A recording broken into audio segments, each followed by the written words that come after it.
este video vamos a hablar sobre la salud, la medicina y la práctica médica durante la Edad Moderna. En el video anterior hablamos sobre la irrupción de lo que se va a llamar la revolución científica. Con la reaparición del pensamiento lógico racional durante esta época, va a haber una verdadera revolución en diferentes campos de la ciencia. En la astronomía, en la biología, en la física, en la química. Y lógicamente todo esto va a repercutir en la práctica médica. Vamos a ver un poco algunas consecuencias de esta revolución científica en la práctica médica. Lo primero que tenemos que mencionar es que va a aparecer la anatomía como una principal rama de estudio. Hasta ahora, recordemos que había un total desconocimiento de la anatomía interna del ser humano, porque habíamos dicho que la mayoría de las religiones prohibían expresamente la disección. Y la mejor forma de conocer la anatomía humana era la disección. Si estaba prohibida, pues poco se podía conocer acerca de la anatomía. Lo que va a suceder en esta época es que se van a empezar a hacer trabajos de disección y van a empezar a aparecer obras al respecto. Vamos a ver algunas ilustraciones, por ejemplo, de Leonardo da Vinci acerca de la anatomía humana. Pero sin lugar a dudas, la obra más importante con respecto a la anatomía va a ser la de Andreas Vesalio, que va a ser un catedrático de la Universidad de Padua, un catedrático de anatomía, que va a plantear que la anatomía tiene que ser una disciplina independiente. Vesalio va a dar sus clases basadas en la disección. Lo que ustedes ven acá es el aula que utilizaba Vesalio para sus clases, que todavía existe en la Universidad de Padua, y sus clases eran algo más o menos así, que después, por supuesto, se reprodujeron en otras universidades. La disección como herramienta principal para conocer la anatomía humana. Y Vesalio es quien produce la obra de anatomía más importante, una obra totalmente revolucionaria para su época, que es De Humanis Corporis Fabrica. Ustedes ven acá la portada de la obra, en la que se vuelcan todos sus estudios anatómicos y donde se van a encontrar ilustraciones sobre la anatomía del cuerpo humano. Como les digo, esta obra va a ser absolutamente revolucionaria porque va a introducir un conocimiento que hasta ahora no existía, que no teníamos. Entonces, se van a desmitificar muchísimos conceptos sobre el cuerpo humano. Y lógicamente que el conocimiento cabal de la anatomía humana va a traer muchas consecuencias en la práctica médica. Entonces vamos a tener muchos avances en el conocimiento de la anatomía macroscópica, de la estructura del esqueleto, de los músculos, de los diferentes sistemas dentro del cuerpo humano. Pero además vamos a tener avances en lo que es la anatomía microscópica, porque dentro de todos estos desarrollos de la ciencia y la técnica vamos a tener el desarrollo de la óptica, lo que por ejemplo también va a significar avances en la astronomía, gracias al desarrollo del telescopio. Pero también vamos a tener muchos desarrollos en el conocimiento de la anatomía microscópica gracias al desarrollo del microscopio, de este instrumento. Por ejemplo, vamos a empezar a poder estudiar cuáles son los elementos de la materia viva que componen la materia viva, gracias al microscopio. Otra rama de conocimiento que se va a abrir es el de la patología y la clínica. Acuérdense que comienza a ser muy importante el conocimiento obtenido a través del pensamiento lógico y racional y a través de la observación y la experimentación. Entonces, en el campo de la práctica médica va a empezar a aparecer la historia clínica. La historia clínica va a ser muy importante no solo para el seguimiento de los casos especiales e individuales de cada paciente, sino que nos van a permitir, o más bien le van a permitir a los médicos de aquella época, poder catalogar y clasificar diferentes síntomas, diferentes signos y poder concebir el concepto de patología tal como lo conocemos hoy día.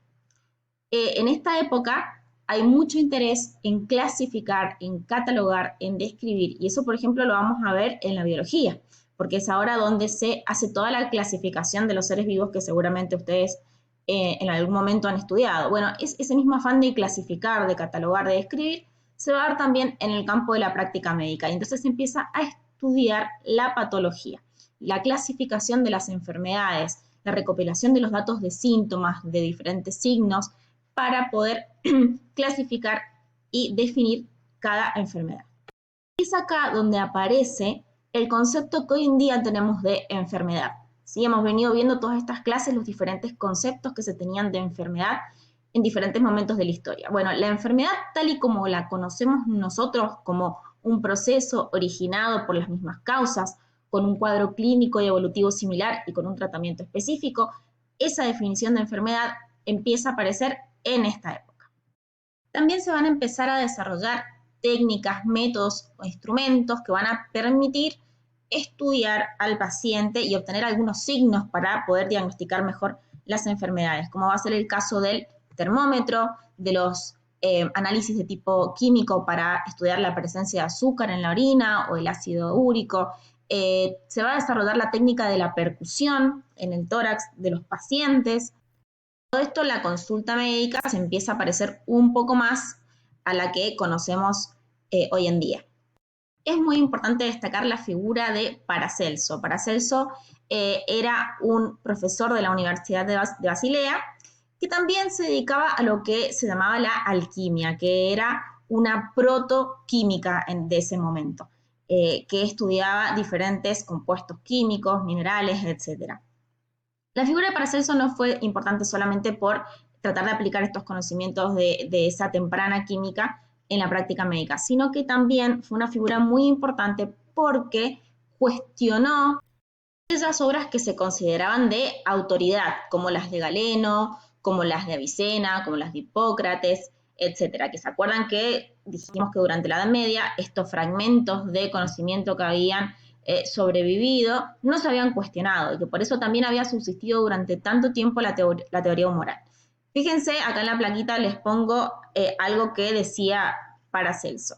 Decía, no vamos a seguir las enseñanzas de los viejos maestros, sino la observación de la naturaleza, confirmada por una larga práctica y experiencia. ¿Sí? Acá estamos haciendo hincapié en esta nueva manera de ver la obtención del conocimiento a través de la observación de la naturaleza que vamos a confirmar gracias a la práctica y a la experiencia. ¿Quién ignora que la mayor parte de los médicos dan falsos pasos en perjuicio de sus enfermos? Y esto solo por atenerse a las palabras de Hipócrates, Galeno, Avicena y otros.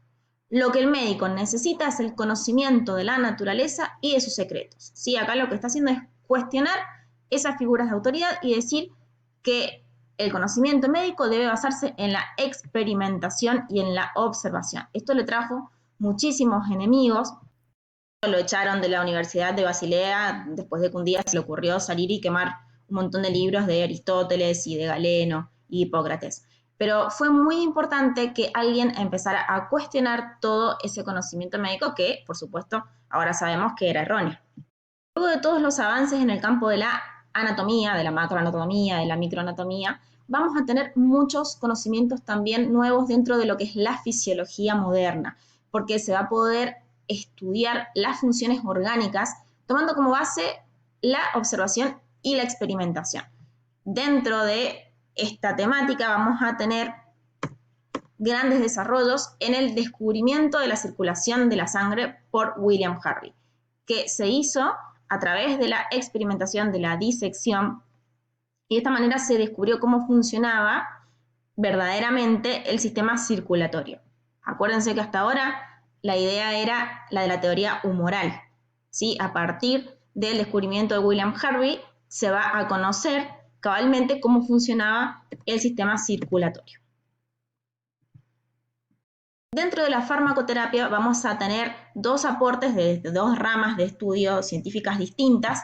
Una va a tener que ver con el avance en el estudio de la biología y de la botánica propiamente dicha. Como dijimos más temprano, está este interés de clasificar y de catalogar las diferentes especies. Esto también va a servir para estudiar diferentes hierbas y plantas con propiedades medicinales. Y vamos a tener el aporte de todas las nuevas especies vegetales que se van a traer de América y de las Indias Orientales que van a aportar a la farmacoterapia. Y por otro lado tenemos el aporte de la obra de Paracelso, como hablamos hace un ratito. A esta farmacoterapia de origen vegetal y mineral que ya conocíamos, se suma todo lo que tiene que ver con las prácticas químicas que se empiezan a desarrollar. Es decir, que estas nuevas prácticas químicas se suman a la farmacoterapia. introduciendo diferentes preparados químicos, minerales, y se empiezan a preparar los primeros medicamentos de carácter artificial, tal como nosotros los conocemos hoy en día. Se imaginarán ustedes que con la revolución que hubo en el campo del conocimiento anatómico va a cambiar muchísimo la cirugía. Acuérdense que durante la Edad Media las prácticas quirúrgicas eran muy rudimentarias y las realizaban los barberos, que nada tenían que ver con la práctica médica. Si bien hay que aclarar que todavía la cirugía y la medicina van a ser dos cosas diferentes, sí es cierto que la cirugía va a dejar de ser practicada por los barberos y va a dejar de ser una práctica artesanal para pasar a ser una práctica técnica desarrollada y ejecutada por cirujanos que van a tener su saber apoyado en el conocimiento de la anatomía. Es decir, que la práctica quirúrgica va a ganar mucho más prestigio gracias a estar basada en un conocimiento científico. En el anterior hablamos sobre las características de la sociedad de esta etapa histórica y hablamos sobre el surgimiento del Estado moderno, con un monarca absoluto a la cabeza. Esto va a repercutir también en la práctica médica porque va a aparecer el concepto de salud pública. El Estado es quien se debe preocupar y debe velar por la salud de su población, tomando medidas que alienten a la salud pública. Entre estas medidas que se tomaron va a estar, por ejemplo, el control de la titulación y el ejercicio de las profesiones que tengan que ver con la práctica médica, ¿sí? La titulación de los médicos, de los cirujanos, etc. También el Estado va a intervenir en lo que tiene que ver con la asistencia médica y en las medidas preventivas. Va a tener que ver con mejorar la salubridad de las ciudades, por ejemplo, haciendo obras de manejo de los desperdicios, de redes de agua potable, de manejo de aguas servidas, etc. De todo esto se va a hacer cargo el Estado. También vamos a tener la aparición de las primeras vacunas. La primera de ellas va a ser desarrollada por Edward Jenner y va a combatir una enfermedad que cobraba muchísimas muertes en ese entonces, que era la viruela. Enfermedad que hoy ya no existe más, ya ha sido erradicada gracias a las vacunas. No sé si alguien quiere investigar sobre el surgimiento de esta primera vacuna, es un tema interesante. En esta época también vamos a ver la aparición de los hospitales con el concepto de hospital moderno que conocemos hoy en día, porque acuérdense que hasta ahora el hospital servía para albergar a todos quienes lo necesitaran, no solamente a los enfermos, sino también al hambriento, al desahuciado, al peregrino, etcétera, y que generalmente funcionaban dentro de los monasterios durante la Edad Media. Bueno, ahora con la aparición del Estado moderno, es el Estado el que se va a encargar de los hospitales y van a tener una función claramente sanitaria. El hospital ahora sí va a ser un edificio que va a tener una función específica que va a ser la atención médica.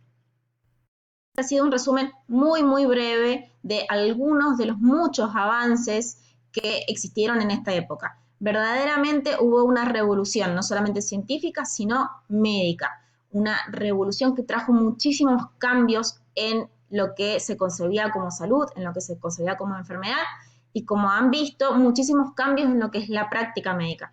Los invito a investigar sobre esta época, darse un poco más en los nuevos descubrimientos, en el desarrollo de las nuevas técnicas y de los nuevos conocimientos que se desarrollaron durante esta etapa histórica.